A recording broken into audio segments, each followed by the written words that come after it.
Mini మహాభారతమే Palnadu జిల్లా కారంపూడి వీర్ల మహోత్సవాన్ని మాచర్ల శాసనసభ్యులు జూలకంటి బ్రహ్మానందరెడ్డి స్పష్టం చేశారు. బుధవారం కారంపూడి వీర్ల మహోత్సవ తొలి రోజు ఉత్సవాలకు ఆయన ముఖ్య అతిథిగా పాల్గొని ఈ కార్యక్రమాన్ని ప్రారంభించారు. ఉత్సవాలకు విచ్చేసిన ఎమ్మెల్యే జూలకంటి ఆయన తనయుడు సాయి వివేకానందరెడ్డికి తెలుగుదేశం పార్టీ శ్రేణులు బ్రహ్మరథం పట్టారు. స్థానిక అంకాలమ్మ దేవాలయం వద్ద గజమాలతో ఘన స్వాగతం పలికి ద్విచక్ర వాహన ర్యాలీ చేశారు. అనంతరం శ్రీ వీర్ల అంకమ్మ తల్లి ఆలయం, శ్రీ చెన్నకేశవ స్వామి ఆలయంలో ప్రత్యేక పూజలు నిర్వహించారు. అందరికీ నమస్కారం.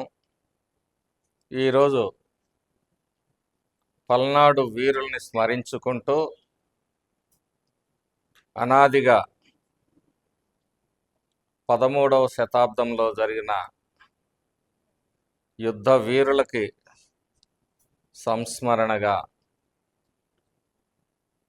కారంపూడి శ్రీ అంకాళమ్మ తల్లి తిరునాళ్ళని నిర్వహించుకోవటం మనకి ఆనవాయితీ. ఆ శుభ కార్యక్రమం ఈరోజు మొదలైంది. 19 నుంచి 23 వరకు మరి కోడిపోరు, సహపంక్తి భోజనాలు, ఇలా అనేక సాంస్కృతిక కార్యక్రమాలు ఆనాటి వీరుల త్యాగాన్ని, పౌరుషాన్ని, నిబద్ధతను సాటి చెప్పే విధంగా ఈ తిరునాళ్ళలో జరగబోతూ ఉన్నాయి. పల్నాడు అంటే ఒక చారిత్రాత్మకమైన ప్రాంతం, ఒక గొప్ప వేదభూమి.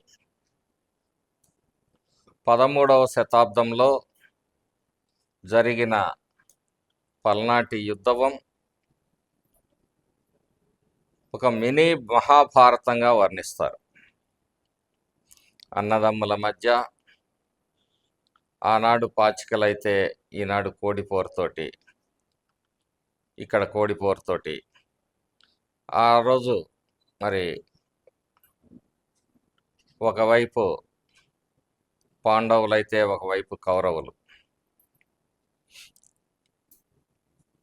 ఇలా అన్నదమ్ముల మధ్య ఆ పల్నాటి యుద్ధంలో అభిమన్యుడు మరి బాలచంద్రుడు, అక్కడ మహాభారతంలో అభిమన్యుడు.